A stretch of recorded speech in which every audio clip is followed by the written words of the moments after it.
Voilà.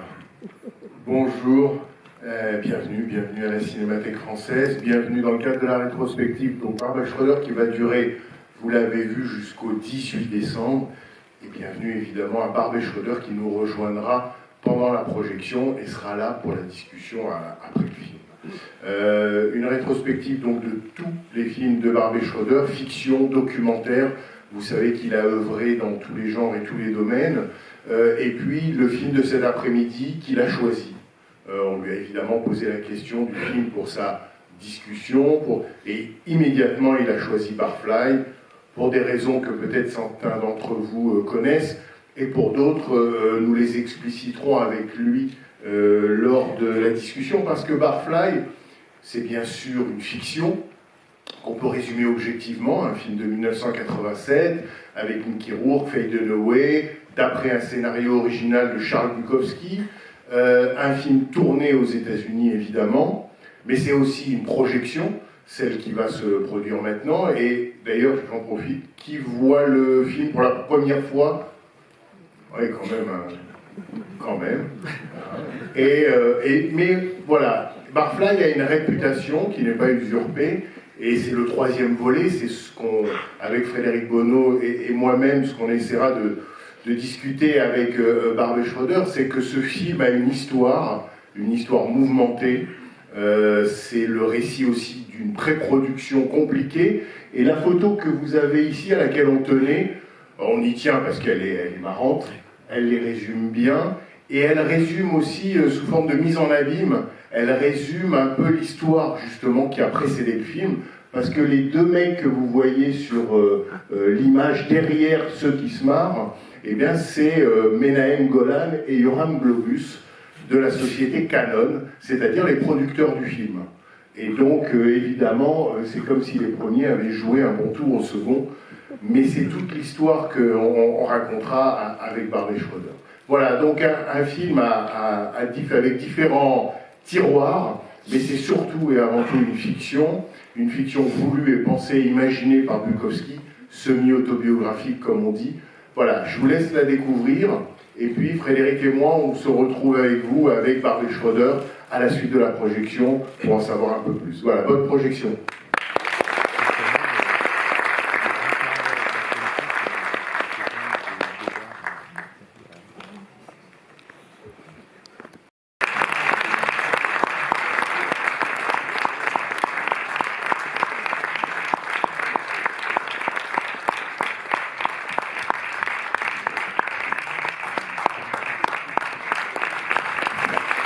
Barbet Schroeder.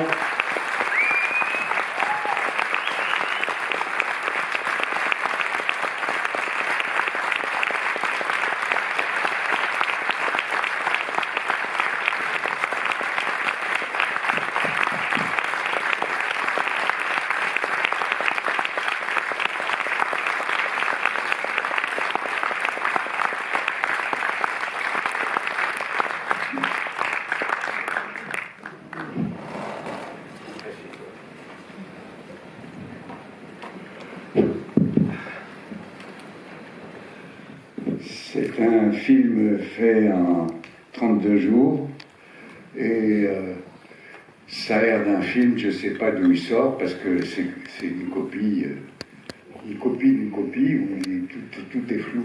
Non, c'est une copie d'exploitation de 1987. Sans blague. C'est peut-être celle que j'ai vue à l'époque. Je pense que c'est vraiment une copie d'exploitation de l'époque, parce qu'en fait le film... Bon, non, mais alors, j'ai rien dit, moi je suis désespéré, mais enfin, vous voyez autre chose, moi. Mais voilà. Parce que ce film continue à avoir une vie compliquée, parce que, par exemple, il n'y a pas de DCP, il n'y a pas de sauvegarde du film. À qui appartiennent les droits aujourd'hui?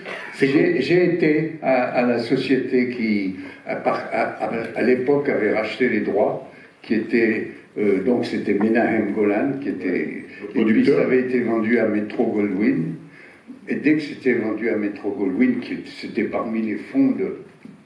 J'ai été là-bas, j'ai dit, écoutez, j'ai une société de production française, je suis intéressé de racheter le négatif. Ils m'ont dit, mais vous rigolez ou quoi? J'ai dit, ben non, pas du tout. Non, mais c'est le film qui nous rapporte le plus d'argent, alors, dans la librairie. Alors, on ne va jamais le vendre. Bon, ben voilà. Ben voilà. Oui, mais alors c'est incompréhensible, parce que si c'est le film qui leur rapporte le plus d'argent, ils devraient le numériser. Oui. Non, Mais aujourd'hui, où sont les droits? C'est-à-dire que c'était la MGM dans les années 90. Et depuis, je sais pas où Voilà. c'est passé, bien sûr, non. Si bien que pour projeter le film aujourd'hui, c'est presque un défi. Oui, Donc oui. là, il y a un vrai chantier qui s'ouvre. Oui, mais En tout cas, voilà, bon, oublions ça. Copie d'époque ou pas copie d'époque, quand même, on a pris les uns et les autres un immense plaisir à revoir le film. Vous en avez revu la fin. Oui, oui. Et ce qui m'a frappé en le revoyant, encore une fois, c'est qu'effectivement, quand on y reviendra sur les galères de production ou de pré-production que vous avez eues, mais quand vous essayiez à l'époque d'intéresser quelqu'un au film, vous disiez tout le temps, rassurez-vous, c'est des clodos, mais c'est drôle. Oui. Et personne vous croyait. Oui. Et pourtant, c'est vrai, c'est authentiquement drôle, ce qui fait que le film, au lieu d'être, misérabiliste, on est tout le temps au spectacle ou au rituel des uns et des autres. Est-ce que c'est ça qui, dans la prose de Bukowski, quand vous l'avez découvert, la prose, la poésie de Bukowski, est-ce que c'est ce ton qui vous a plu? Oui, entre mille autres. Et quand on découvre Céline, on aime le ton aussi, et on se dit c'est drôlement dit, c'est extraordinairement dit. Et là, j'ai découvert un immense écrivain et qui m'a réjoui à chaque page, mais en même temps qui disait des choses très tristes aussi. Et vous l'avez découvert à quel moment, Bukowski? J'entends pas le personnage, mais voilà. Les livres, vraiment. Je vais vous dire exactement, c'est très clair.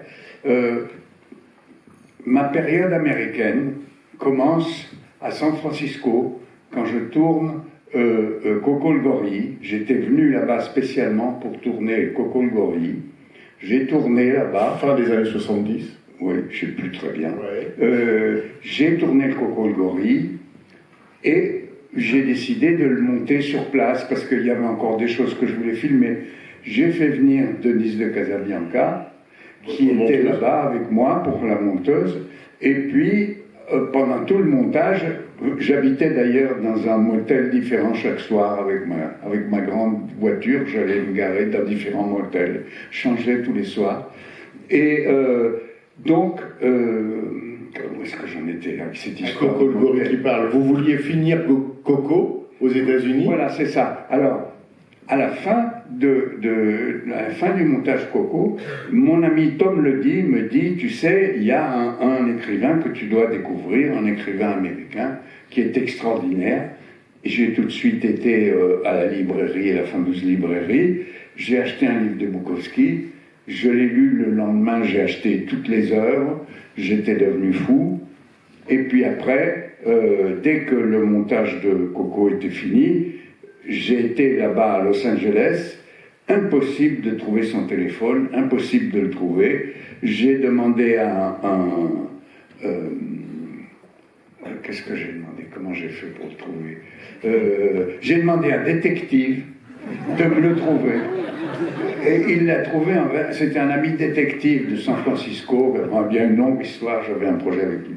Un ami détective le trouve, je l'appelle, et je lui dis, écoutez, voilà, je suis cinéaste, je voudrais faire un film avec vous. Je voudrais... il dit, forget it. Et il raccroche. Il dit, bon, d'accord. Je rappelle, j'ai dit, je ne sais pas, parce que vous êtes né ici à Ibiza, à Los Angeles, vous avez grandi, et peut-être que vous ne vous rendez pas compte qu'en fait, le cinéma, ce n'est pas toujours complètement ce que vous avez vu depuis votre enfance. Et que ça peut être très sérieux, et que je veux, moi, faire un film de respect pour vous. Il dit, bon, d'accord, bon, alors on va passer ce soir, on va discuter. Et puis je suis passé ce soir, et puis on a passé une soirée fantastique, et puis on ne s'est plus jamais quitté. Mais en fait, il était très méfiant et hostile à Hollywood, au cinéma, que faisait sa ville. Enfin, Et voilà, exactement, c'était ça. Pour lui, sa ville, c'était une ville bidon, tout était bidon, tous les films étaient bidons, ce n'était pas la réalité, le cinéma. Donc il détestait le cinéma parce que le cinéma mentait. Voilà. Alors il a fallu lui donner $20 000 pour le convaincre. Oui, c'est-à-dire que oui, je lui ai demandé de faire un scénario, c'est-à-dire on en a discuté, mais je lui ai demandé de faire un scénario et il a dit quoi, vous voulez me payer? Mais ça, moi j'accepte tout de suite, c'est très bon, on va le faire. Et puis après, on ne s'est plus quitté pendant des années. Mais quand vous êtes d'emblée, quand vous lui parlez ou vous avez l'idée d'un film écrit par lui, vous auriez pu avoir l'idée de lui demander d'adapter un de ses romans. C'est une des premières choses que j'ai fait. J'ai dit, je veux pas adapter j'ai lu toutes les nouvelles en regardant de très près si je pouvais trouver un moyen de faire un film de ça. Non, il faut qu'on trouve quelque chose. Parlons-en. Et puis on a parlé. Il a dit voilà, bon, ma grande histoire d'amour. C'était quelque chose de très important pour moi dans ma vie. C'était quelqu'un qui était comme moi et que j'ai adoré, que j'adore toujours, mais qui n'est plus maintenant. Et c'était donc Wanda. Et il avait parlé de Wanda. Et en fait, on a parlé aussi de un bar dans lequel il était et où les gens se battaient tous les soirs et qu'ils picolaient, ils se battaient, etc. Et puis, on a pensé mélanger ces deux choses. C'est-à-dire que le bar était de Chicago et l'histoire avec Wanda était de Los Angeles. Et donc, on les a mélangés et voilà, voilà le résultat. Mais pourquoi vous ne vouliez pas adapter un roman déjà écrit? Parce qu'au début des années 80, Marco Ferreri fait Conte de la folie ordinaire d'après Bukowski. Je déteste. Je déteste ce film. Et il se trouve que j'ai été voir Conte de la folie ordinaire en projection privée à Los Angeles avec Bukowski, qui s'est mis au premier rang. Et puis, il y avait quelques petites réactions et je ne sais plus à quelle réaction, mais tout d'un coup, Bukowski... je ne sais plus, quelqu'un a dit « Mais qui êtes-vous pour dire ça? Ou qui êtes-vous pour réagir comme ça ?» Et il a dit « I am the writer. » Je suis l'écrivain. Et c'était... donc ce film-là, je trouve que c'était une trahison de Bukowski, de toute façon, et ça ne lui plaisait pas beaucoup, et voilà. Mais à partir du moment où vous décidez de le décider lui à écrire un scénario original, oui. Vous aviez, disons, l'espoir ou l'horizon que ça puisse être adaptable tout de suite en film, ou il y aurait tout un... Ah non, c'est un film. Oui. Mais je veux dire, j'étais avec lui au fur et à mesure qu'il écrivait, et je lui ai dit, voilà, pour écrire... en fait, il y a une anecdote très précise. Il a écrit les 10 premières pages. Et je l'ai lu, et évidemment, c'était pas un scénario. C'est-à-dire que je lui ai dit, écoute, voilà, je vais te lire maintenant en te disant les minutes. Et ça faisait 15-20 minutes, même pas plus, c'était beaucoup trop long, le temps d'écran. Je lui ai dit, voilà, le cinéma, c'est toujours concentré. Et je lui ai parfaitement expliqué tous les détails, pourquoi les dialogues ne devaient pas être trop envahissants, qu'il fallait que ce soit toujours au point, etc. Et il a tout de suite compris, et il s'est remis au travail, et il n'y avait plus de problème du tout. Voilà. C'est venu, il a appris du jour au lendemain à être scénariste. Voilà. Mais les problèmes ont commencé quand il a fallu intéresser des gens à ce scénario pour que le film se fasse. Parce que ce dont on parle, c'est le début des années 80, et le film, il est de il sort, montré à Cannes en 1987. C'est coûte 7 ans. 7 ans de cauchemar pour arriver à faire ce film. Oui, j'ai persisté. Et donc, alors attendez. Il fallait intéresser donc. Voilà, c'est ça. Alors, c'est très simple. Il y avait un autre film à cette époque qui avait des problèmes pour se faire. C'était un peu à la même époque. C'était un film qui a été un immense succès à San Francisco. Bon, maintenant, je ne me rappelle plus le nom, évidemment, mais ça va venir. Un film de Miloš Forman. Vol au-dessus d'un nid de coucou. Comment ? C'était Vol au-dessus d'un nid de coucou. Voilà, ouais. Exactement. Alors, Vol au-dessus de coucou, impossible de financer ce film. On le donnait à tous les financiers. Eux, ils sont passés dans le même truc que Barfly. Ils donnaient à tous les financiers. Les gens disent non, vous n'allez pas quand même pas me dire que vous allez filmer dans un asile un truc qui est comique. Comment on va faire une comédie dans un asile d'aliénés? Non, c'est pas possible, c'est impossible. Et moi, c'était quoi? Vous allez faire un truc où les gens se saoulent tout le temps la gueule et ça va être. Je dis oui, ça va être très positif, très humain, très réjouissant.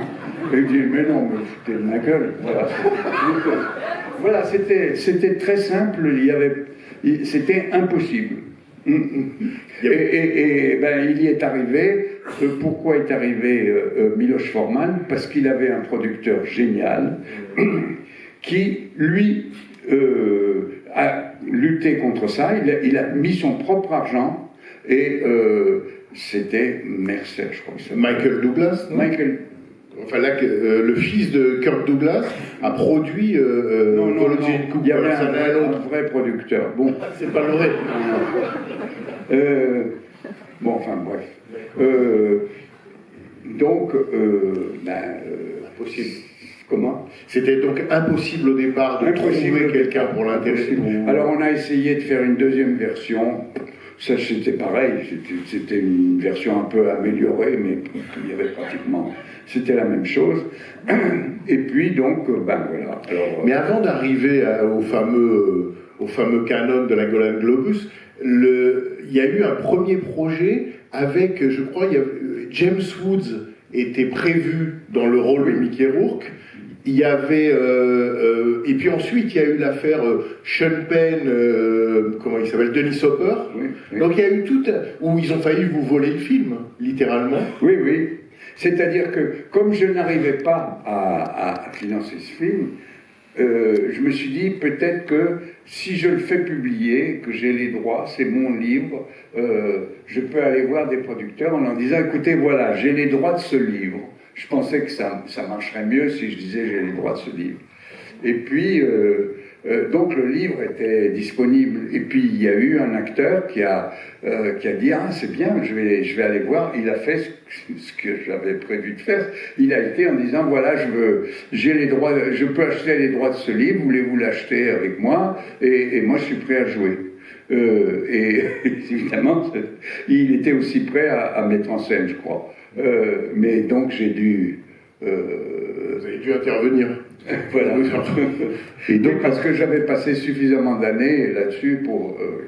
Et donc j'avais oublié cette histoire, tu vois. Et donc il y a eu voilà le projet Sean Penn de Dennis Hopper. Mais ce qui a débloqué la situation pour Barfly, c'est qu'en fait la star montante du cinéma américain de l'époque, peut-être qu'aujourd'hui il est un peu oublié, comment ça a fini par intéresser Mickey Rourke? Ben, je l'ai approché, je lui ai envoyé. Je ne sais pas s'il a répondu la première fois. J'ai insisté. J'ai l'impression que sur ce film, vous avez énormément insisté. Beaucoup, tout le temps. J'y croyais complètement. Vous aviez l'air d'être le seul parce que, comment dire, Bukowski lui-même, il vous aidait un peu? Oui, ben oui, on se voyait, je sais pas, chaque semaine. Je lui donnais des nouvelles et après il a écrit un livre là-dessus. Ah oui. Il a écrit un livre sur la fabrication. Hollywood. Et il me l'a dédicacé comme si j'étais le héros du livre. Vous êtes un peu le héros du livre avec lui. Et donc Mickey Rourke s'intéresse lui au projet, oui. Il s'intéresse au scénario et ça vous aide? Oui, évidemment, c'était une star chaude à l'époque. Je crois que ça a aidé. je ne me rappelle plus les détails, mais je sais que, bon, finalement, il y avait quelque chose qui rendait tout possible. Parce qu'à ce moment-là, effectivement, il y a là aussi, c'est un peu oublié aujourd'hui, comme un peu la figure de Mickey Rourke. Dans les années 80, il y avait une société de production un peu bizarre qui avait pignon sur rue à Hollywood depuis le début des années 80 et qui était menée par deux lascars qui s'appelaient Menahem Golan et Yoram Globus, qui avaient fondé donc la Canon. Comment décrire la Canon et la production de la Canon dans les années 80 ? Ça allait de Jean-Claude Van Damme à Jean-Luc Godard. Il y avait... Surtout des films d'exploitation. Surtout Chuck Norris. Donc c'était des films d'exploitation, des films pour amener de l'argent, Exterminator 2, Ninja 3, enfin bon... Menahem Golan était metteur en scène. Et Menahem Golan, c'était ça le côté où on pouvait dialoguer avec lui. C'est ça qui a fait le côté spécial de cette compagnie de films d'exploitation déjà complètement financés par des préventes, etc. et dans laquelle vraiment la qualité venait tout à fait en dernier. Mais quand même, il avait le goût du ciné. Il était capable de voir un bon film. Il était capable d'en produire des centaines, mais il était capable de voir s'il y en avait un bon. Et quand il a vu celui-là, il était très ému, il était très fier, et vraiment, ce Menahem Golan, il était bien.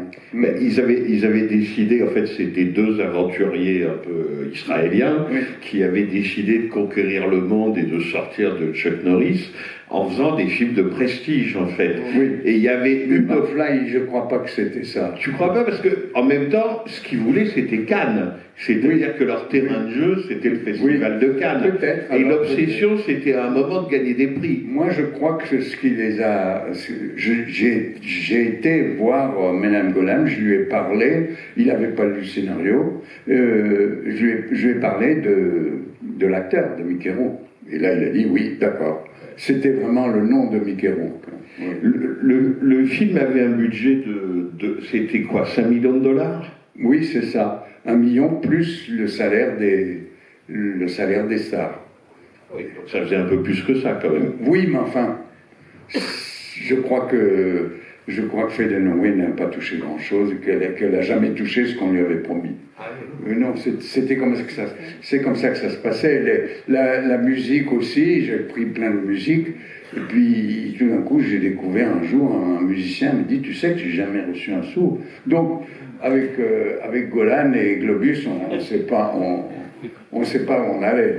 Oui, parce que vous dites qu'ils se sont intéressés au projet et qu'ils l'ont financé, mais ça a été avec eux une drôle de danse, quoi. Ça a été très très chaotique. Oui. Ils se sont retirés, ils sont revenus dans le projet. Enfin, le livre de Bukowski Hollywood raconte en partie, mais vous aussi, vous avez beaucoup raconté cette histoire. Et peut-être que pour les plus jeunes, elle mérite d'être racontée parce qu'elle dit votre persévérance, votre enthousiasme pour le projet, mais vous êtes allé très loin pour leur reprendre en quelque sorte, à un moment où ils se désintéressaient du projet, leur reprendre les droits du scénario. Alors là, c'est une histoire très longue, hein, je vous préviens tout de suite. Il ne faut pas se lancer. Elle est dans le livre ou pas? En partie, mais oui. J'aimerais avoir votre version. Bon, d'accord, je vais essayer de réduire complètement. Pas trop. Parce que alors d'accord. La situation était très simple, c'est que Menahem Golan ne voulait pas faire le film. On était en préparation, on était sur le point de tourner, et tout d'un coup, boum, ça s'est arrêté. Il n'avait plus d'argent, il dit je ne peux pas. Alors j'ai dit écoutez, je vais faire un deal avec vous, je vais chercher, moi, personnellement, dans toutes les sociétés de Los Angeles, celles qui sont capables de financer ce film. Il y avait Faye Dunaway aussi, maintenant, donc j'allais voir tous les gens, je dis avec Faye Dunaway, avec Mickey Rourke, voilà le projet, on est prêt à tourner, voilà tous les plans de financement, voilà exactement, les gens, vraiment... Ils savaient exactement où ils allaient. Il n'y avait aucune chose qui n'était pas préparée, pas spécifiée. Et donc, personne neveu de ce projet, avec ces deux stars, avec un prix ridicule, personne n'en veut. Alors, donc là, c'était quand même angoissant. Et un beau jour, il y a un type qui appelle, je ne sais plus son nom, je ne vais pas le dire, c'est pas la peine, un type dans l'immobilier, qui dit, voilà, ça m'intéresse. Je dis, ben oui, bien sûr, si vous voulez discuter avec M. Menahem Golan, c'est très intéressant, oui, oui. Et puis, on se rend compte, parce que quelqu'un d'autre me rappelle, me dit, dites-moi, ce monsieur, Nick ou je ne sais pas quoi, il m'a appelé pour me dire que ce projet, il pouvait me le vendre pour 6 millions de dollars. Or, c'était beaucoup plus que ce qu'on m'a... Donc, c'était un type qui voulait se faire de l'argent sur cette histoire. Et que donc, il n'était pas du tout intéressé à faire le film. Donc, c'était totalement désespéré. Et j'ai donc... Mais à ce moment-là, Menahem Golan lui-même ne voulait plus libérer les droits, c'est-à-dire qu'il essayait lui-même de, comment dire, à toute personne intéressée, de lui vendre en quelque sorte le scénario dont il avait dit qu'il était libre. Voilà. Alors il y a eu un sac de nœuds épouvantable. J'étais complètement désespéré. J'ai dit bon, ben tant pis. J'ai passé la nuit sur le trottoir à écrire la lettre qui lui disait que le lendemain matin, si il me donnait pas ses droits comme il l'avait promis et tout ça, j'allais me couper le petit doigt. Voilà. Et donc j'ai été acheté dans une quincaillerie. Il y a des petites scies comme ça, et donc petite scie électrique, Black & Decker. Voilà, une petite Black & Decker de poche, et je l'avais encore chez moi, je la cherche pour la donner à la cinémathèque, et donc donnez votre petit doigt. Qu'est-ce qu'il dit? Il a dit donnez votre petit doigt. Non, Oui, plutôt le Black & Decker. Non, alors donc j'avais eu les ongles incarnés dans les deux orteils, et j'avais eu une opération d'un médecin qui avait coupé, une opération normale, et j'avais vu à cette occasion sur leur étagère des choses pour endormir. Et donc, je suis retourné sous un prétexte, j'ai volé la bouteille pour endormir, j'ai pris une injection, et donc, moi, quand je suis rentré, j'ai pu injecter ma main, je ne sentais plus rien, et j'étais crédible quand je disais je vais couper, parce que j'allais vraiment le faire. Mais la minute où ils ont vu que j'étais... dans le bureau, donc vous êtes arrivé dans le bureau de la... Oui, et quand ils ont vu que j'étais vraiment complètement déterminé et que j'ai sorti ma scie, ils ont dit non, arrêtez, on vous donne tout, etc. C'est tout, voilà l'histoire.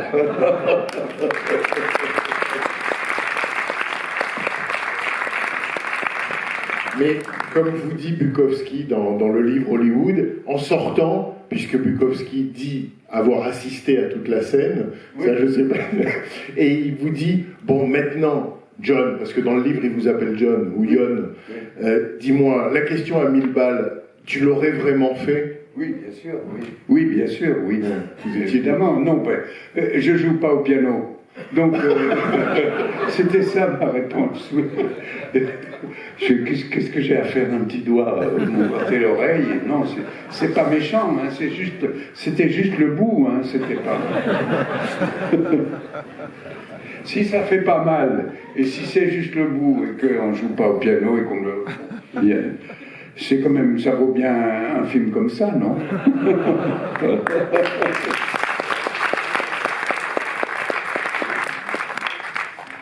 Mickey Rourke, qu'est-ce qui l'intéressait? C'est-à-dire, c'était Bukowski, est-ce qu'il avait lu ses livres? Du tout. C'était la performance d'acteur, c'était le côté acteur studio, composer un personnage, un ivrogne, loin du beau gosse qu'il était. Je pense que la vérité est plus triste que ça, mais tout simplement, c'était un tournage très court, très court, quelques semaines, et que donc cet argent-là, pour si peu de semaines, il n'avait pas reçu avant.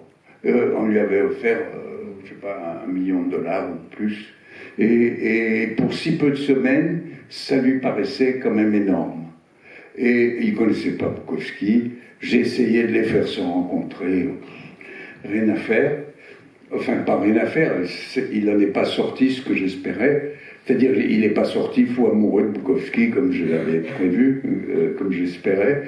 Et donc, par contre, ce qui s'est passé, c'est que, comme moi, j'étais complètement fou de Bukowski, que je le connaissais par cœur, et chaque fois j'ai jamais eu un travail aussi extraordinaire avec un acteur, parce que il faisait quelque chose, une prise, il me regardait, et il me disait, je sais ce que tu veux, je sais ce que tu veux, on en refait une.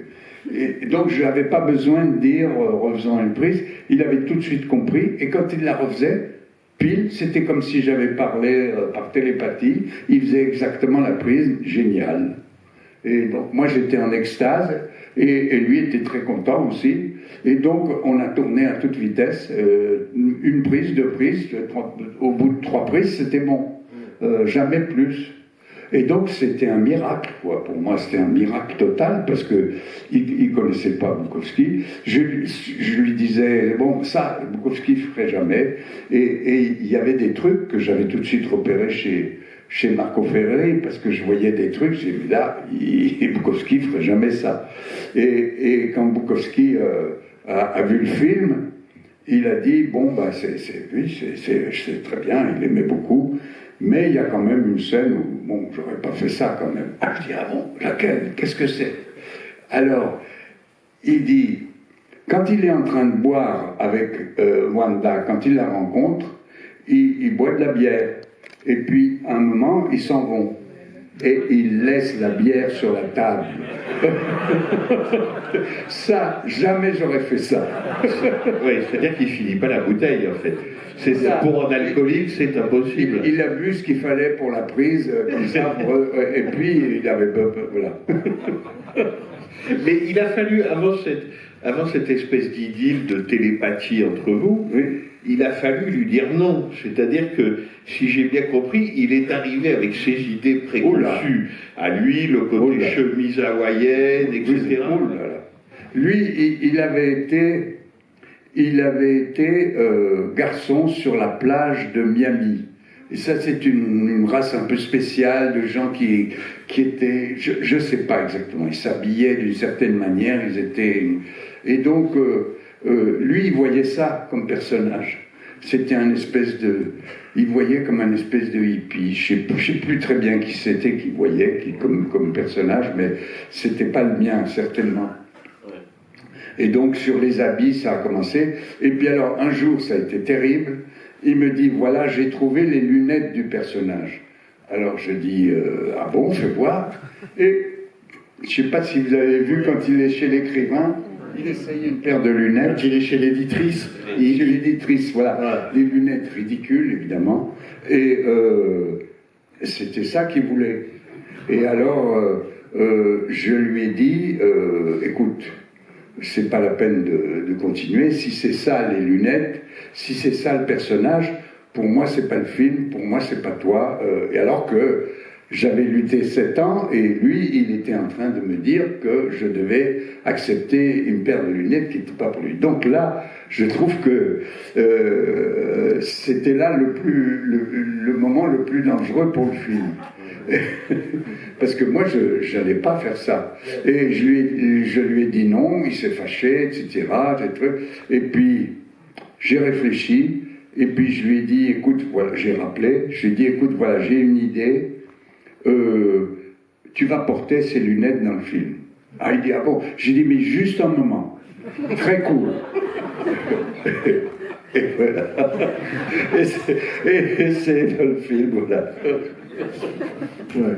On voit bien que, en fait, non seulement il faut être tenace, mais il faut aussi ruser en permanence, il faut tricher, il faut tous les moyens sont bons pour arriver à ses fins. Voilà. Quand même aussi, alors sauf si vous me démentez, Mickey Rourke a eu une autre importance dans le film, c'est que c'est lui qui lui a voulu, ou qui a désigné, ou qui a pensé à Faye Dunaway. Oui, Ouais, il l'avait rencontrée et elle lui avait dit qu'elle cherchait du travail et que donc, moi j'ai dit, ouh là là, si elle cherche du travail, moi j'en ai pour lui et tout ça, contacte-la, etc.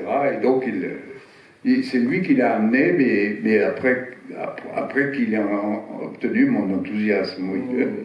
Parce que on sent que, autant la préparation du film, comme vous l'avez dit, a été longue et laborieuse et même risquée, et en même temps, on sent effectivement, ou peut-être vous pouvez le confirmer, que le tournage, lui, y compris avec deux acteurs qui avaient la réputation d'être supposés difficiles, oui, c'est un tournage plutôt fluide et heureux. Ben oui, c'est-à-dire que ben oui, ça s'est très bien passé.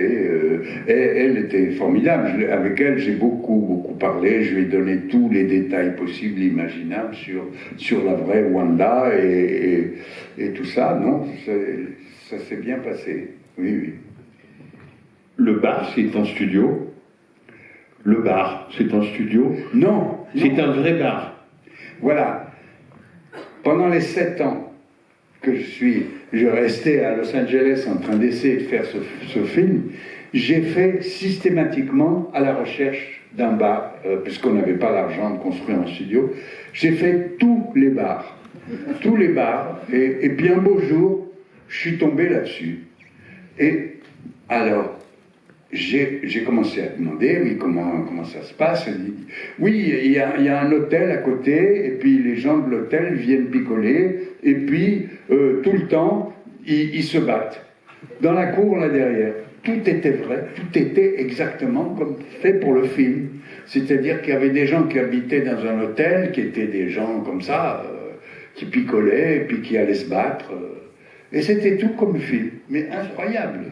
Et donc là, j'avais trouvé mon décor. Et pourquoi il était bien? Pourquoi je faisais tous les bars? Parce que j'étais désespéré. Un bar, c'est terrible pour filmer un film. On ne peut pas avoir tout un bar qui se passe. Parce qu'un bar, c'est un couloir. C'est pas un truc où il y a différents angles. Donc moi, j'étais désespéré. Et pourquoi je suis devenu fou quand j'ai vu ce bar? C'est qu'il y a une partie ronde au bout. Et cette partie ronde me permettait de faire tous les plans, etc. C'était ça le grand truc de ce décor. Pour moi, c'était de pouvoir placer ma caméra dans différents endroits. Et donc, ce que j'ai découvert, c'est qu'il y avait une raison pour laquelle c'était rond, c'est parce que c'était un bar de classe. C'était un ex-bar de classe qui était complètement laissé à l'abandon, mais à l'époque, c'était un bar de classe parce que c'était un dessin de classe supérieure. Et il se trouvait à côté des studios à la grande époque des années 30, Paramount. C'était juste face aux studios. Et donc c'était un bar où il y avait toutes les vedettes, tous les trucs, tout le monde allait là, et puis c'est tombé, puis il y avait l'hôtel à côté, puis il n'y avait rien, puis en fait il n'y avait plus d'activité du tout, sauf des... Et puis tous les rôles secondaires aussi, tous les gens qui habitaient dans l'hôtel à côté, ils sont tous dans le film comme figurants, évidemment. Ce que vous expliquez sur le bar, l'arrondi du bar, qu'on comprenne bien, c'est que ça vous permet de faire des champs contre champs, mais surtout ça permet aux gens qui sont au bar de ne pas se regarder devant eux et de ne pas se voir, mais ça permet au regard de se croiser, au regard de se rencontrer. En fait. C'est ça, ça permet toutes les directions de regard, ça permet mieux de voir l'entrée du bar, etc. Enfin, il y avait le nombre de choses qu'on pouvait faire grâce à ça. Il y a une chose sur la lumière qui est extraordinaire, je trouve, dans le film, mais ça, c'est les bars américains, c'est des endroits très sombres, en fait, oui. Et à chaque fois qu'un client ouvre la porte, oui. La lumière blanche californienne arrive dans l'obscurité et paf, la porte se referme. Il y a aussi autre chose, c'est que le chef opérateur, j'avais travaillé avec lui sur Tricheur, et je voulais absolument travailler avec lui là, parce que il était le plus grand spécialiste d'Europe pour filmer sans lumière. Et pour moi, j'ai toujours rêvé de ça. C'est pour ça que j'ai été le premier à faire des films sur les pellicules digitales, sur les... Et parce que, justement, je suivais Nestor Almendros, qui, lui, voulait pas qu'on sente la lumière. Tout le travail de Nestor Almendros, c'était de pas sentir que c'était éclairé, et donc il avait développé des tas de ruses, et pour lui, c'était... Je sais que tous les films que je fais en ce moment sans aucune lumière, le Vénérable, le dernier, tout ça, chaque plan ferait le rêve de Nestor Almendros. Donc j'étais comme ça là-dessus. J'ai trouvé ce chef opérateur qui n'avait pas besoin. Et Robbie Muller. Et donc quand on venait sur le tournage, les gens revenaient et disaient mais vous n'avez pas de lumière? Je dis non, c'est ça. Voilà, ce qu'on va voir à l'écran, c'est ça. Et ça, c'était très nouveau à l'époque. Mais attends, parce que ça paraît pas possible, il éclairait pas du tout ou il éclairait très peu? Tellement peu que ça ne voyait pas du tout. Mais pas du tout. Même pas pour les gens qui venaient sur le tournage. C'est là où c'est le comble. Et peut-être même il utilisait, on le voit dans le film ou dans l'appartement qu'il partage avec Vanda, c'est-à-dire qu'il utilisait vraiment la lumière des néons. C'est-à-dire qu'il y a... Oui, bien sûr. Ça aussi, j'avais choisi très, très soigneusement l'appartement de Vanda et j'avais fait mettre un néon sur le toit d'en face aussi. un néon que je voulais un cheval ailé, tout ça, ça coûtait pas grand-chose, et puis je l'ai fait installer, et puis c'est très payant dans les scènes de l'appartement aussi, oui.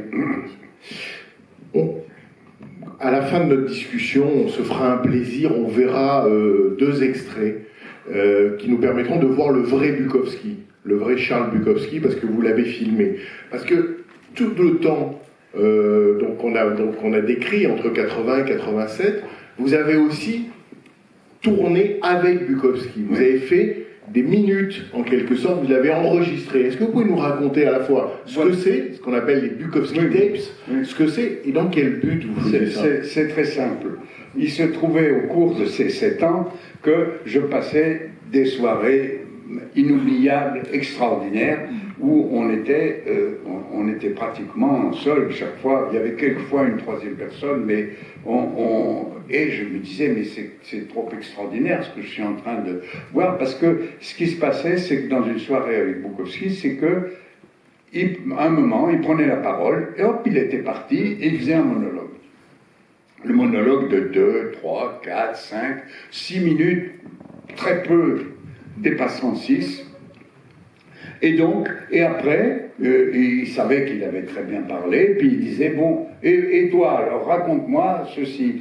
Et donc il voulait que les autres présents, il voulait pas être le seul qui faisait des monologues, il demandait à tous les gens présents de aussi parler après lui, évidemment. C'est la compétition est rude. et donc, voilà. Et vous n'avez gardé, en quelque sorte, que ces moments à lui, quoi. Voilà, mais d'une part, et d'autre, non, moi ce que j'ai fait, c'est que j'ai entendu parler d'une nouvelle manière de faire de la vidéo à haute définition, à l'époque, c'est-à-dire 1 pouce, au lieu d'un truc, c'était de la vidéo à 1 pouce. Il y avait une caméra, donc j'ai dit, alors, on peut faire un documentaire, et on peut filmer des soirées avec Bukowski en 1 pouce.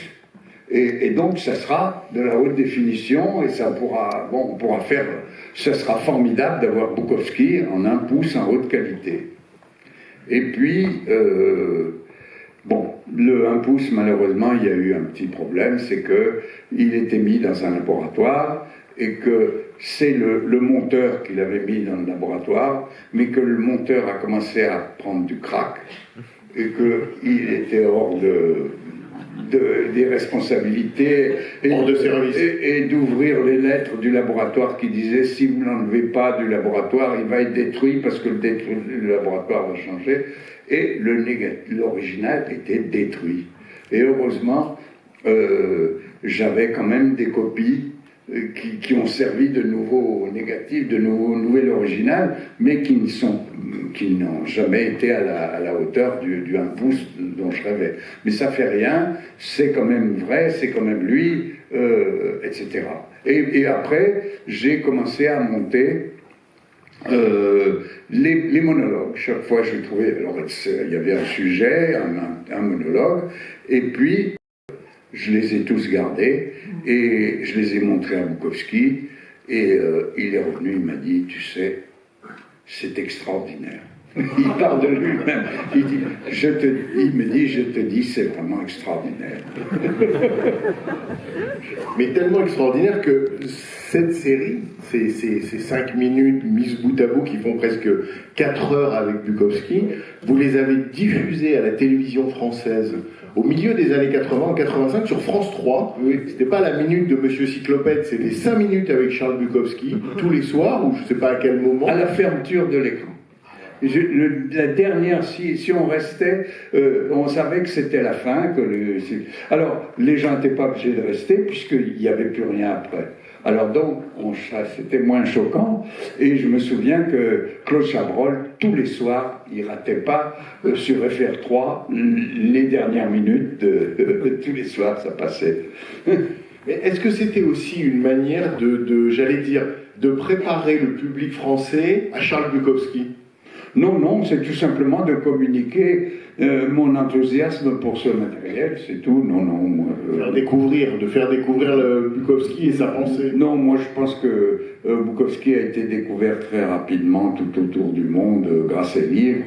C'est-à-dire que sa carrière, c'était en Allemagne, on comptait que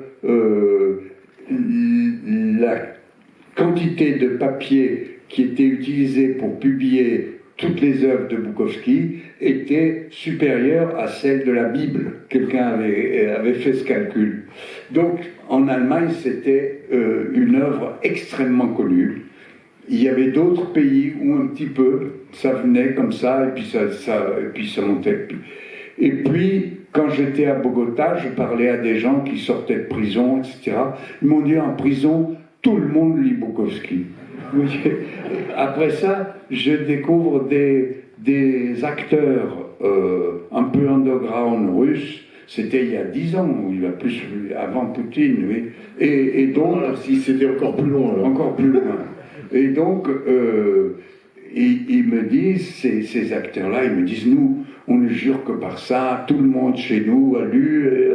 Et donc, il y a toujours des clubs, des poches, des gens qui connaissent et qui suivent Bukowski. À l'époque, maintenant, peut-être que tout le monde l'a oublié, je ne sais pas. Il est encore très lu. Moi, je pense, bien sûr. Comment se mettre d'accord avec des gens comme Mickey Rourke et Faye Dunaway pour qu'ils jouent l'ivresse, mais c'est une certaine forme d'ivresse. C'est-à-dire que c'est l'alcoolisme quotidien. C'est pas prendre une cuite et avoir la gueule de bois. C'est pas ça. C'est qu'on boit tout le temps, tous les jours, dès le réveil. Est-ce que vous vous êtes dit il faut qu'ils boivent un peu vraiment? Comment Non, je ne crois pas, non. Tout simplement, il faisait une phrase comme ça, comme étant ivre, et puis je disais et puis ils en faisaient une autre, et puis voilà, on arrivait, et on tombait sur quelque chose qui était crédible et qui ressemblait beaucoup à ce que je voyais avec Bukowski, bien sûr, oui. Parce que vous étiez très soucieux de réalisme. Oui, toujours. Ça, c'est l'héritage que j'ai de Romer, oui. Donc ils marmonnent, ils parlent pas beaucoup en fait. Enfin, les phrases sont assez courtes. Oui. Mickey Rourke, il marmonne vraiment, et on sent qu'il joue en fait la bouche pâteuse, quoi. C'est ça le truc. Oui. Donc il n'y avait pas d'alcool qui circulait sur le tournage? Je crois pas. Je crois pas, non. Franchement, non. On n'avait pas beaucoup le temps de faire le film, donc il fallait pas s'amuser. Il fallait travailler.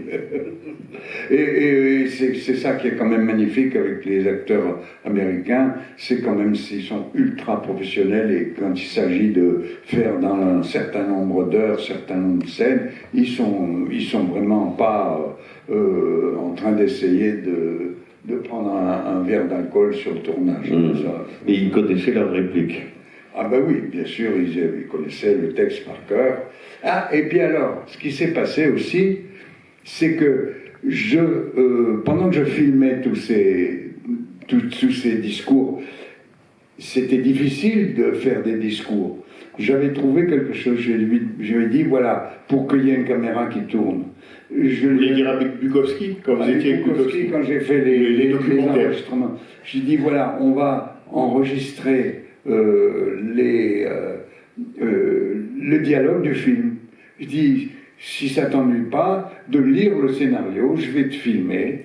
Et alors, il lisait le scénario, et puis à un moment, il s'arrêtait de lire, il dit, ah, tu te rappelles, moi je vais te rappeler. Et puis je disais, mais dis-moi, Vanda, c'était qui, alors comment elle était, hop, ça y est, il en parlait. Donc, il me donnait tout le matériel authentique pour le film, en plus, mais l'argent pour faire le film était toujours très loin.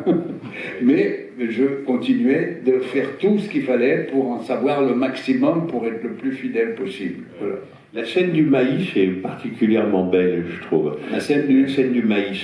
Le champ de maïs. Le champ de maïs, parce qu'il y a un côté absurde à aller voler des épis de maïs. En plus, bien sûr, ils sont verts. Donc j'ai été avec lui à l'endroit où il habitait, l'immeuble où il habitait. Et il m'a montré l'endroit où était le maïs. Tout, il m'a montré. J'ai refait cette scène-là exactement devant l'immeuble où il habitait, qui était devenu un autre immeuble où il y avait des gens. C'était différent, mais c'est les lieux mêmes. Et évidemment, quand on reprend les lieux mêmes, on retrouve plus facilement la course, les trajets des policiers qui les poursuivent et tout ça. Mais c'est très impressionnant de ce côté-là sur la topographie, parce que quand il se retrouve en voiture avec la fille, alors tout d'un coup c'est la lumière de Los Angeles. Voilà. On quitte les néons, etc. C'est en plein soleil, il est dans une bagnole un peu chic. Oui. Et alors en plus, là, la décision, c'est sur Sunset, mais c'est sur ce qu'on appelle le Strip. Oui. Et donc, au-dessus, il y a le Château Marmont. Bien sûr. Oui, ça c'était vraiment le côté, allez, on change d'univers, quoi. C'est tout à fait autre chose. Oui. D'ailleurs, à un moment, quand ils sont dans leur appartement, à un moment de jour, on voit un palmier. Et on se dit, ah mais oui c'est vrai, c'est à Los Angeles. C'est-à-dire qu'ils sont tellement dans la cave et dans le bar qu'il fait tellement sombre que tout d'un coup le palmier a l'air un peu déplacé, quoi. Oui. Et alors il y a une histoire de palmier, je sais plus ce que c'était, mais j'expliquais je crois que c'était à Mickey Rourke, que pour moi c'était très important Los Angeles, parce que l'image pour moi de Los Angeles, et je cherchais des appartements où il y avait des palmiers dehors, c'était très important qu'il y ait des palmiers, et je ne sais pas qu'est-ce qu'il a sorti, je ne me souviens plus, mais il y a un truc où il est revenu avec un palmier miniature ou un truc, il m'a dit voilà, tu m'as trouvé des palmiers, un truc qui n'avait rien à voir, qui n'était pas intéressant, mais il avait retenu le palmier, et je ne sais plus comment il voulait le caser dans le film aussi. Mais chercher à vous aider, quoi. Voilà. Mais c'est drôle parce que donc, sa performance est là, oui, il est formidable dans le film, mais en même temps, si je comprends bien, il était tout sauf facile quand même, Mickey Rourke. Il était très facile sur le plateau, puisqu'il il communiquait avec moi par télépathie. Donc c'était le comble du comble. Et il était ravi, lui aussi, qu'il sentait bien que ça marchait. Mais par contre, alors ça c'est des détails, parce que quand on a un talent pareil, on ne va pas commencer à le dégommer trop, mais c'est vrai qu'il y a l'histoire d'un Rolls-Royce qui est amusante. C'est-à-dire que il avait obtenu son $1 million, je crois que c'était quelque chose comme ça, mais il avait rajouté qu'il avait droit à la voiture de son choix pour l'amener au tournage. Alors, Bon, bah, d'accord, bien sûr. Il dit, la voiture de mon choix, c'est une Rolls-Royce blanche décapotable. Alors, il était là en train de nous tester, quoi, en gros. Et on a consulté les avocats, on a consulté tout, il a signé le contrat, mais il y a ça dedans. Il faut le faire, autrement on ne l'aura pas. Et alors, on a cherché partout, on ne trouve pas. Alors, le directeur de production me dit, j'en ai trouvé une Rolls-Royce brune, mais pas décapotable. Ou je crois qu'elle était... Non, elle n'était pas décapotable. Alors, je suis retourné vers Mickey, écoute, on cherche partout, on veut te faire plaisir, mais s'attendait pas que ce soit une Rolls-Royce brune. Et puis bon, il dit, finalement, il a dit, bon, d'accord. Alors, attends, c'est pas fini. Parce que lui, c'est un fou de moto. Il faisait partie de gang de moto, des trucs. Alors, le matin, pour aller au tournage, il y avait la Rolls, mais devant la Rolls, il y avait lui à moto. Et ils allaient jusqu'au tournage. Ouais. C'est bien, ça fait aussi la légende des caprices hollywoodiens. Encore une chose, et peut-être il n'aime pas trop que je le raconte, mais bon. On lui répétera pas, mais non, mais c'est la vérité absolue, ça peut être prouvé. Encore une ou deux questions, on prendra quelques questions du public et on vous libérera. Mais une dernière chose, Barfly, c'est à la fois, bon, vous le tournez évidemment à Los Angeles, mais c'est l'inverse d'un film hollywoodien. Oui, c'est, on peut dire, le contre-pied même de ce qu'on peut attendre d'un film hollywoodien. Et en même temps, c'est le film qui va débuter votre carrière américaine. Puisque jusqu'en 1998, l'enjeu, Barfly 87, donc après ces 10 années de production hollywoodienne. Et j'aimerais vous lire un tout petit extrait de Hollywood. Ah bon? Pour que vous me disiez si vous êtes d'accord avec Bukowski, ce qui vous fait parler. Et donc, il dit ceci à propos de Barfly. Il est dans la salle de mixage, et vous êtes ensemble dans la salle de mixage, vous vous adressez à lui. Donc là, c'est vous qui parlez, vous appelez Yon. On est en train de mixer la musique, précisa Yon. Friedman et Fishman, donc ça c'est Golan et Globus, Friedman et Fishman sont tous les deux à Londres pour s'occuper d'une nouvelle affaire. Ils téléphonent 4 ou 5 fois par jour en hurlant « Arrêtez le mixage, arrêtez le mixage !» Je fais semblant de ne pas comprendre, on a choisi de la musique superbe, mais ça va coûter cher pour obtenir les droits. Friedman et Fishman veulent qu'on prenne de la musique en boîte qui ne coûtera rien mais qui est horrible. Ça gâcherait tout le film. C'est pour ça que je mixe notre musique avec la bande-son, de sorte qu'ils ne pourront pas la supprimer plus tard. Là, Bukowski prend la parole. Tu avais déjà tourné un film dans des conditions pareilles? Et vous répondez, non, mais il n'y a personne de pareil à ces deux-là, cependant, je les adore. Bukowski, tu les adores? Oui, ils sont comme des enfants, ils ont du cœur. Même quand ils essayent de te couper la gorge, ils le font avec une certaine chaleur. Je préfère de loin travailler avec eux plutôt qu'avec les avocats d'affaires qui dirigent la plupart des entreprises de Hollywood. Comme vous avez fait 10 ans de films hollywoodiens après ça, après Barfly, vous vous reconnaissez là, vous êtes d'accord, vous préférez Golan Globus aux avocats d'affaires? Chaque mot que j'ai prononcé là, que vous avez lu, c'est absolument ce que j'ai pensé. Ce que j'ai dit, c'est exactement ça. Ce qui s'est passé après Barfly, c'est que j'ai rencontré quelqu'un qui était chef du département de scénario de Golan et Globus. Il se trouve que c'était une femme brillantissime qui connaissait tout à Hollywood, de tous les côtés, et que je me suis associé avec elle. Et donc, on a fait une société, Barbet Schroeder Film, avec elle. On était deux. Et donc, quand j'ai eu d'autres projets de films, je suis passé par mon associé, et elle était toujours là pour me conseiller, d'une part sur les scénarios, d'autre part sur qui était quoi dans chaque studio. Bref, il se trouve qu'en plus elle avait un don, ou elle a un don extraordinaire de savoir dans un scénario ce qui peut être amélioré. Qu'est-ce qui peut être amélioré sans trahir le scénario? Ça, c'est un don que très peu de gens ont. Et à Hollywood, ça se sait s'il y a quelqu'un comme ça.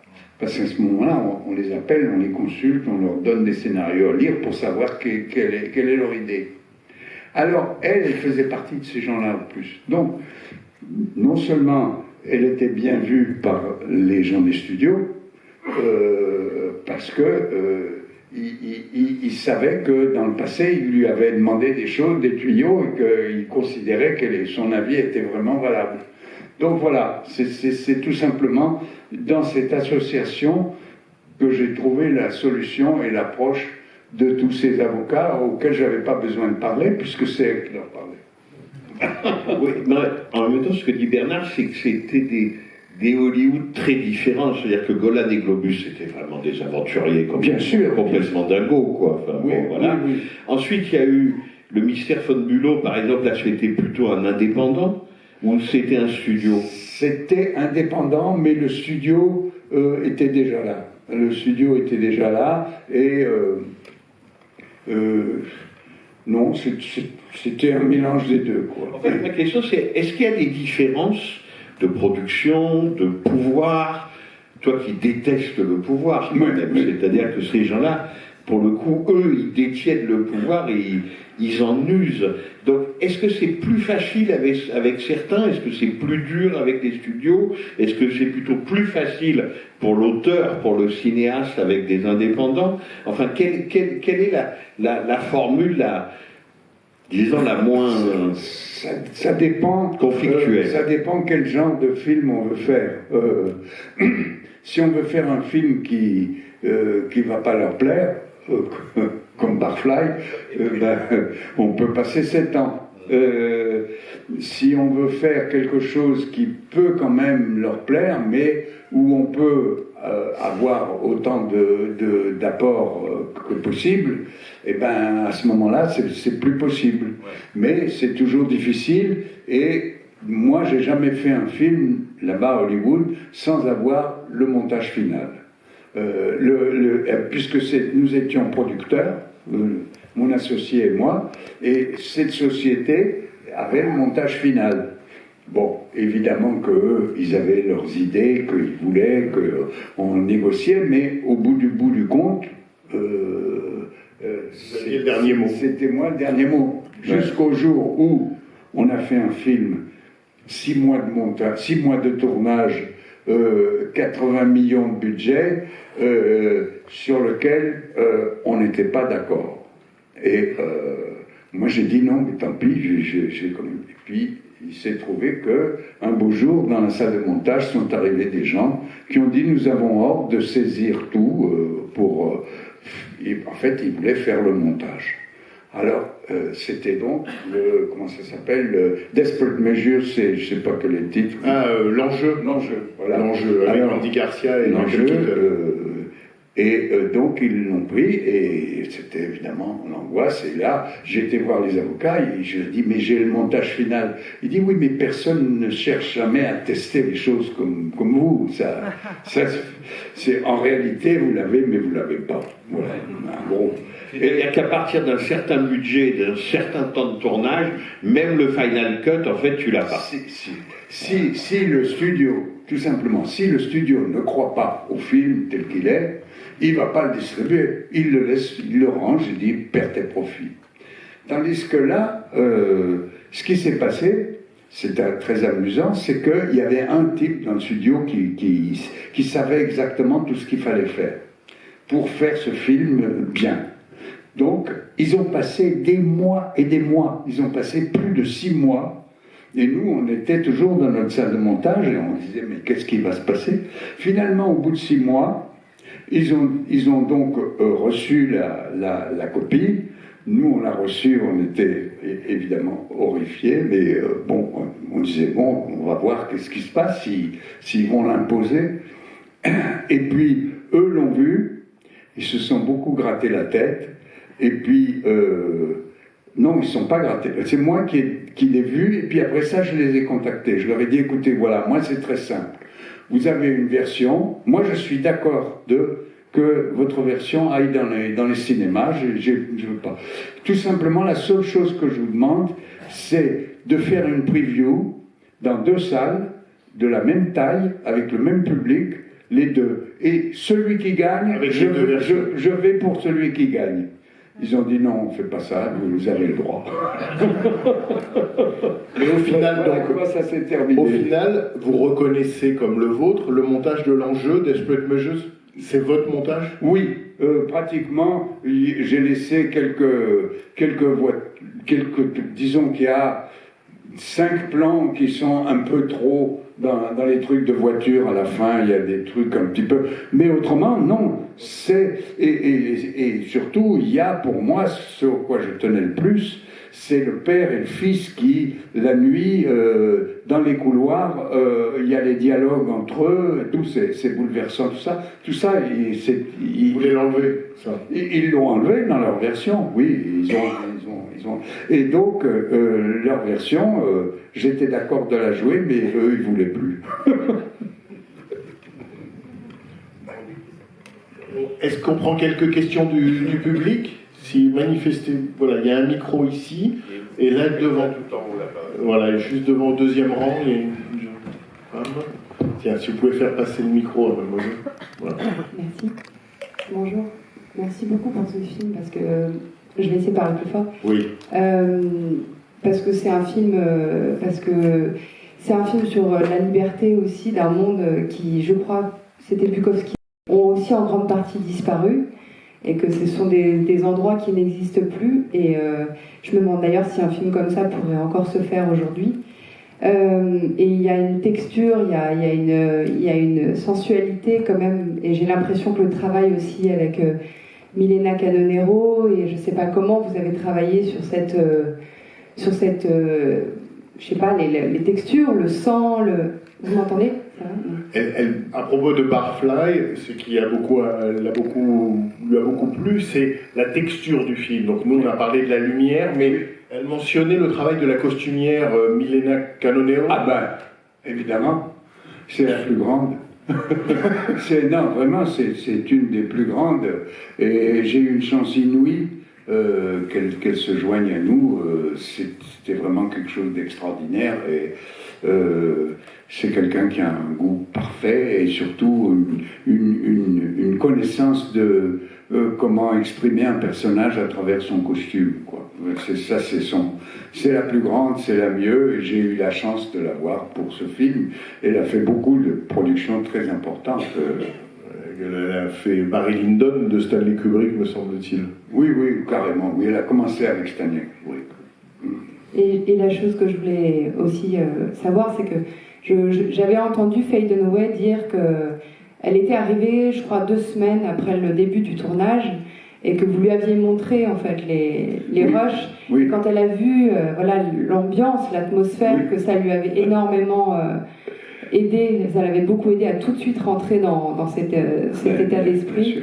Et c'était un peu ma question, c'est quel ordre, comment vous avez tourné en fait? Est-ce que vous avez tourné dans l'ordre chronologique? J'ai essayé de tourner dans l'ordre chronologique, je ne me rappelle plus. En même temps, on avait tellement peu d'argent qu'il fallait vraiment tourner ce qui était le plus oui. Donc si vous aviez peu d'argent et peu de temps, la logique voudrait que vous ayez tourné, pas forcément dans l'ordre, mais disons toutes les scènes qui se déroulaient plusieurs fois dans un même endroit soient tournées consécutivement. Ça y est, ça me revient. Maintenant, tout ce qui était dans le bar, tout ce qui était dans sa chambre à coucher, elle n'était pas là.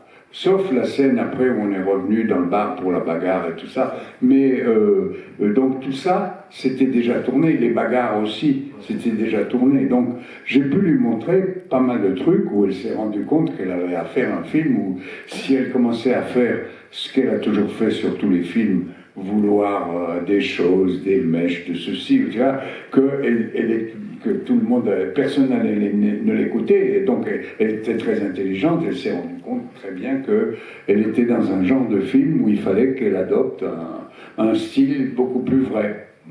Donc elle a accepté de jouer. sans maquillage, les cheveux vraiment sales. Bon.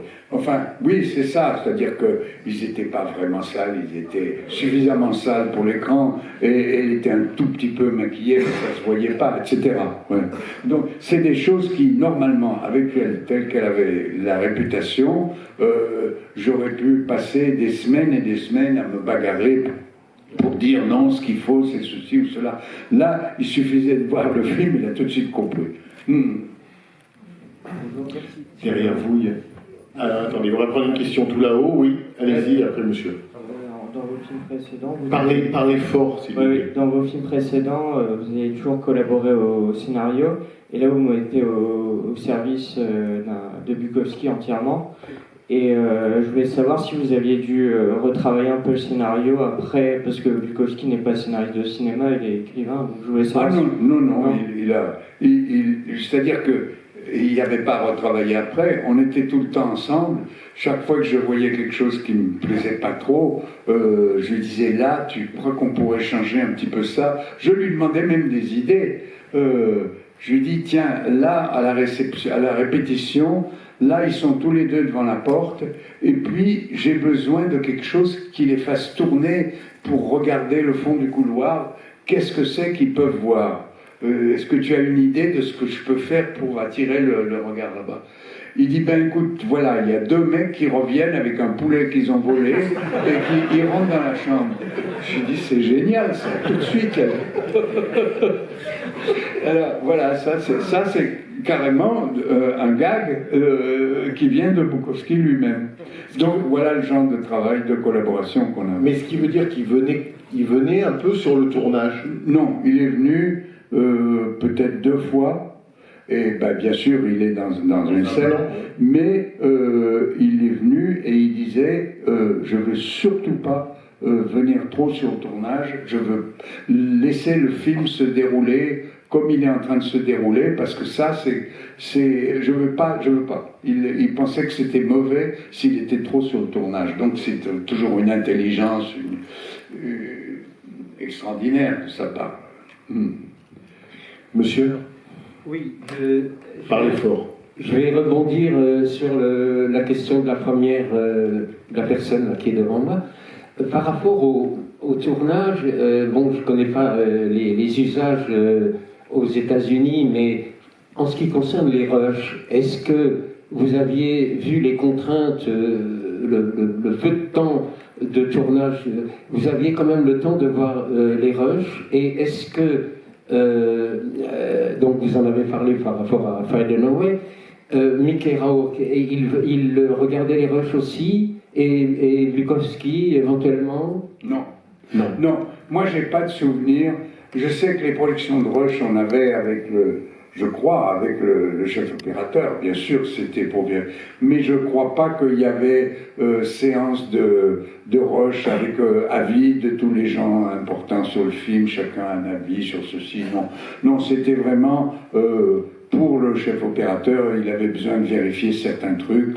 La lumière, c'est trop, c'est pas daté, mais c'était de cet ordre-là. C'était pas du tout du jeu des acteurs, ni du costume, ni tous ces trucs-là. Une autre question, je ne vois pas où est le micro, il y en a une. Enfin, si la personne qui a le micro veut parler, qu'elle parle. Attendez, voilà, il arrive. Bonjour, merci beaucoup et bravo pour ce film évidemment et pour les entretiens que vous avez pu faire avec Bukowski qui m'ont énormément touché, j'ai eu la chance de tous les voir. Je voulais... On les a passés dans la rétrospective. Oui, je sais. Je voulais savoir comment Mickey Rourke avait trouvé son personnage, sachant qu'on y reconnaît évidemment beaucoup Bukowski, avec une voix un peu traînante, chantante, des mimiques un peu de singe. Enfin, comment est-ce qu'il a créé ce personnage alors qu'il a été, apparemment, d'après ce que vous dites, très peu en contact avec lui, que Bukowski était peu sur le tournage? Oui. Voilà. Il n'avait jamais lu un livre de Bukowski, il ne savait pas qui c'était, mais pendant tout le temps que je ne pouvais pas tourner ce film, j'ai tourné donc ces interviews. J'en avais fait une version de 52 minutes et je les lui avais laissé à Mickey Rourke. Et donc, on a commencé à tourner sans qu'il ait lu, mais très rapidement après, il était seul dans sa roulotte, et entre les plans, il regardait toutes ces tapes. Et petit à petit, il s'est rendu compte que Bukowski avait une manière de parler qui avait un rythme, une musique. Et puis, comme il est un acteur brillantissime, il a compris que cette musique allait un petit peu avec ce texte. Et donc, il l'a introduite dans le film, et tout simplement, il parle pas comme Bukowski, mais il l'utilise un petit peu, parce qu'il a découvert que c'était dans le texte lui-même. Mais c'est pour ça que, du fait de cette musique de Bukowski, du texte, vous avez fait respecter sur le tournage le scénario à la virgule près. Ah oui, bien sûr. Donc, après cette année... Un acteur aurait pu vouloir ajouter. Non, oulala. Ça, il n'aurait pas entendu une approbation de ma part. Non, parce que... non, pas du tout. Il n'était pas question. Après toutes ces années, non. Une autre question, je ne sais pas où est le micro, donc allez-y.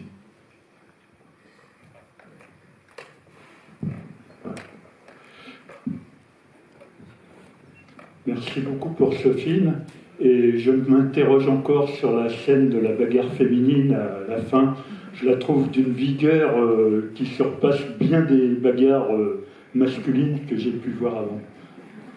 Donc, oui, est-ce que vous avez des références? C'est tout simplement quand on travaille à Hollywood et qu'on fait des films d'action et de bagarre, on a des gens qui sont là pour vous aider à dire voilà, on pourrait faire ça aussi en plus, et puis en plus ça, et donc on arrive à créer des bagarres. Avec l'aide de ces gens, on crée des bagarres terribles. Toutes les bagarres du film ont été faites comme ça, et il y en a qui étaient écrites, comme celle de Bukowski, mais entre les femmes, c'était une création entre les actrices, mais les actrices n'avaient pas vraiment des idées, c'est pas le genre de choses qu'elles font souvent, et donc c'est plutôt les spécialistes de ça, et évidemment il y a des femmes aussi qui disent tenez, on va vous montrer, regardez, hop, on peut basculer sur la table, on peut faire ça, etc. Et voilà, et donc on écrit, ça peut se faire très vite, hein, ce genre de... Une fois qu'on a décidé quels étaient les différents plans, ça va assez vite. S'il y a des professionnels qui font la doublure, et là il faut choisir quelle est la part de doublure, quelle est la part de... Voilà. Enfin, c'est quand même... La question de monsieur me fait penser à ça, c'est quand même un grand film de bagarre au pluriel. Hein. Oui. Ça se bagarre entre femmes, oui. Ça se bagarre, le couple à côté, le couple sadomaso, il joue à se bagarrer, oui. Ça se bagarre entre hommes et femmes, oui. Enfin c'est presque un... L'idée tout le temps de se battre avec le barman, oui, c'est gentleman gym à l'envers, quoi. Hein, oui. Mais, vous savez, il y avait, c'est Jean-François Roger, le directeur de la programmation, il passe son temps à me répéter une phrase de Raoul Walsh il disait Raoul Walsh, quand tu ne sais pas quoi faire et quand tu t'ennuies, déclenche une bagarre.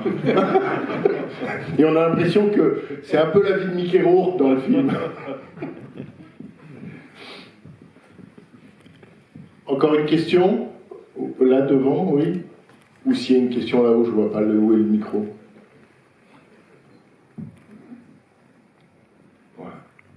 Allez-y, posez votre téléphone et on vous écoute. Ok.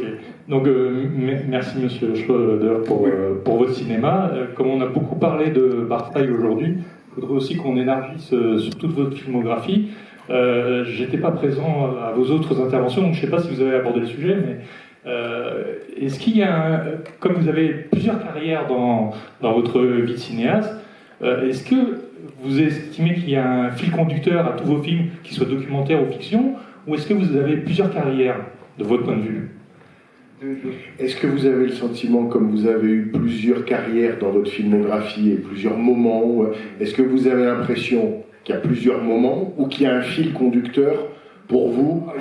Vous cherchez en fait toujours la même chose? Il y a un fil conducteur. J'ai fait du documentaire depuis le début, sur tous les films de fiction et surtout des documentaires. En disciple de Romain, J'étais acteur sur La Boulangère de Monceau, et un des moments les plus marquants, moi je voulais être cinéaste évidemment, et quand je l'ai vu discuter sur le nombre de pièces de monnaie que coûtait le petit morceau de pain que j'avais acheté, parce qu'il disait non, là, le prix de ça, c'est ça. Donc, c'était vrai, le prix qu'il y avait dans ma main. C'était absurde, ça servait à rien, dramatiquement ça servait à rien, mais c'était vrai. Et puis, ça c'est la première chose que j'ai appris, c'est dit vraiment là, il fait du documentaire, quoi, mais encore plus que du documentaire, on se base sur la vérité. Et puis, justement, après cette scène-là, je sors de la boulangerie et je tourne le premier coin et je continue à marcher. Et puis, après, il repère l'étage qui est au-dessus de ce coin, il fait 2 étages au-dessus, il monte, on demande à tourner depuis là-haut. Donc, je refais le même plan que je tourne autour du coin. Et j'ai dit, mais ça alors, pourquoi il a été mettre ça au 2e étage là-haut? Je me suis renseigné, évidemment. Et toutes les histoires des contes moraux, c'est quelqu'un qui perd son temps avec une femme et avec qui la plupart du film, et la femme 2, c'est la femme de sa vie qui va rejoindre au bout du compte. Eh bien, la femme 2, elle habitait cette fenêtre-là. Et on découvre après qu'en fait c'était ça, etc. Voilà, donc c'est très subtil, mais c'est pour dire qu'à la fois sur la position des... voilà, enfin, ça c'est ça que j'ai vraiment appris avec Romer beaucoup. C'est la mise en scène. Comment? C'est la mise en scène. Oui, la mise en scène vient avec, oui. On va prendre une dernière question, puis après on va regarder ensemble Bukowski. Ah oui. Hein? Ah, très bien, oui. Ah, oui. Je le dis pour Henri pendant que le projectionniste, pendant que le micro circule. Henri, on passera donc les 2 extraits qu'on avait prévus à la suite l'un de l'autre. Voilà. Ah, je suis ravi. Je peux aller m'asseoir alors? Ah oui, mais on va prendre une dernière question et après on va s'asseoir. C'est juste une dernière question. Je voulais savoir si Romer avait vu Barfly ou pas, en fait. Qu'est-ce qu'il en avait pensé? Bien sûr, non, Romer, il a vu tous mes films. D'accord. Lui, il disait que c'était tellement fort le dialogue que c'était aussi fort que Prévert, que c'était un dialogue qui avait la force de Prévert.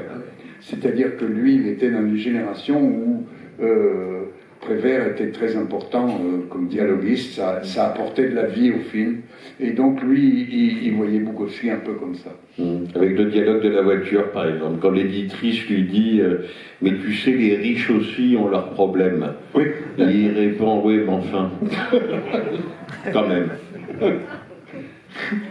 Bon, on va aller s'asseoir, mais d'abord, Barbet Schroeder, un grand merci pour tout.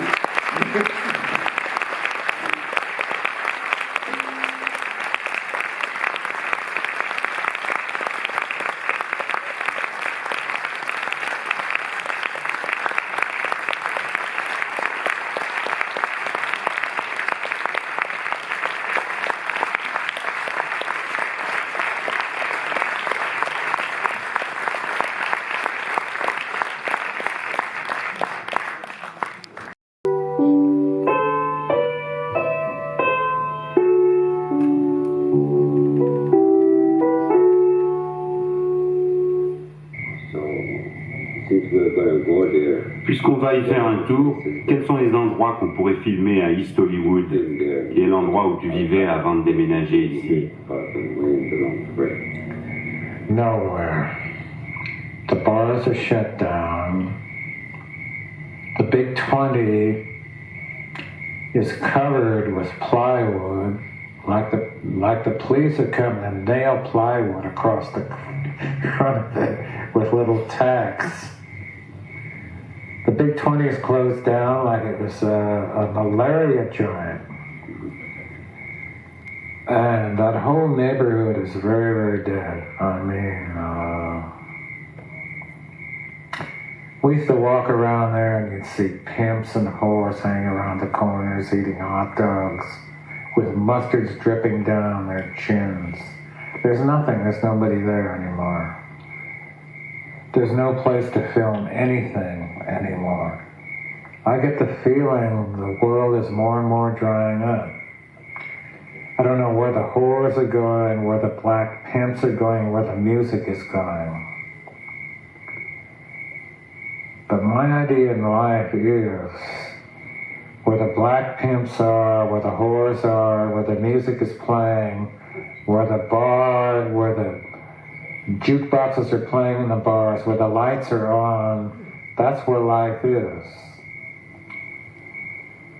That may seem to be a terrible type of life to most people. But you listen to that music and you walk into that bar sometime, and you walk in, try to find a bar stool, and you sit down, the bartender comes up and serves you a drink. You're glad to get it, because you're in a lively joint where something is happening. I think degradation, black pimps, prostitution are the flowers of the earth. I think those joints where this is going on, I think there's great happiness and terror and horror too, but that all counts in adding up when you walk into a place to get a drink. It's liveliness. When you clean up a city, you kill it. There's no place to film around Hollywood and Western anymore. It's dead, dead, dead. It stinks of death. The Puritans, the Christians, have cleaned it up, they've dried it up, like no rose will ever grow there again.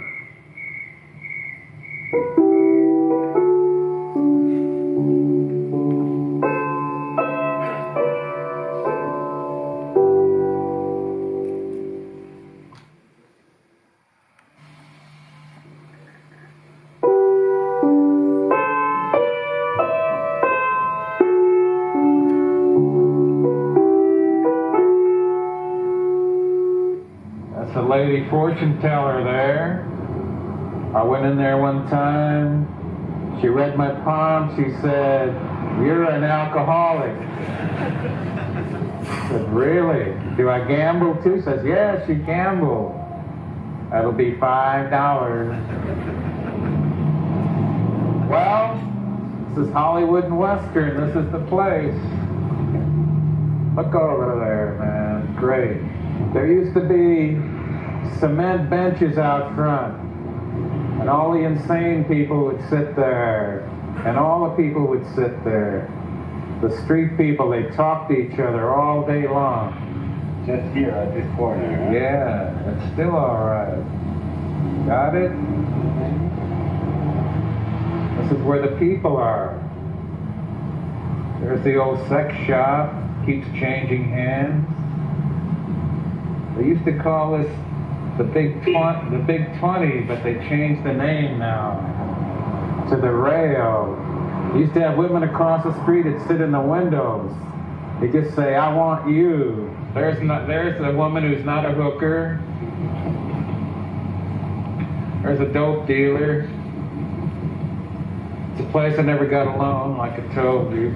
I've been in this liquor store many a time. Many a time. Great place. There's one of my men. Bank of America. All right. Shit. There's the back of, look at that hotel, man. La Paula Apartments. Beautiful. That's all there is. That's all.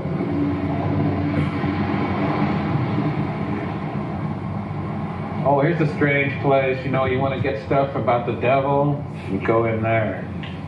You can get all kinds of powders, you know, you mail them to people and they die. For 15 cents, you know, something like that, and kill somebody. It's nice. Okay, this So, is the end of your territory. This is the end. They won't let me beyond. They didn't let me beyond.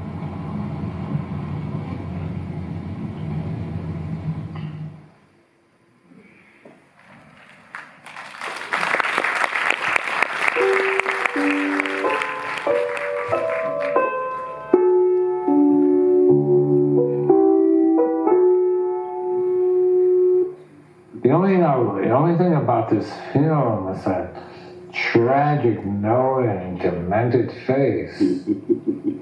If I saw that anywhere, I'd say, what's that guy got to say? I want to hear him. He must know something. Well, unfortunately, he does.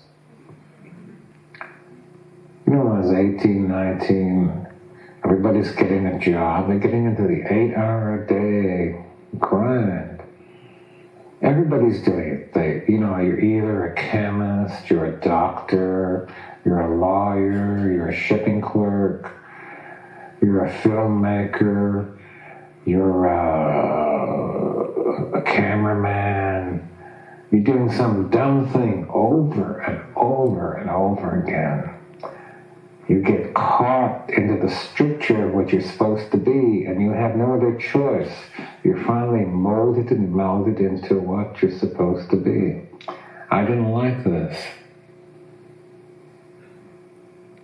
And I didn't like the 8-hour job. I didn't even like the 4-hour job, even though I couldn't get one. So I decided I'd rather starve, live on the edges of nowhere, than do anything at all, than become anything labeled. So for 50 years, I was a scarecrow and labeled, and now I'm supposed to be a writer. Because in the last 10 years, what I wrote for a while has become translated into what? 12 languages, 13, I don't know. So the cancer's spreading all over Europe, and now I'm supposed to be famous everywhere but here in America. Why? Pourquoi? Because the gods had decided to protect me from getting the ultra-fat head. They have decided to keep me clean and good so I can keep on working in all other areas. That's all. Besides that, Europe is always and will be at least 100 years ahead of America in culture, feeling, and knowledge. There's the old saying that fame is the greatest bitch of all, or something like that, But fame is a good test, too, because if you really have the power and the courage, and then they give you fame, if you can ride past that baby, you've got the final touch. And it's a damn good test. I'm not too famous yet. But I'm working on it, and I think I'll fail. But it's all right. Thanks. Merci. Yeah. Oh, baby, what is it?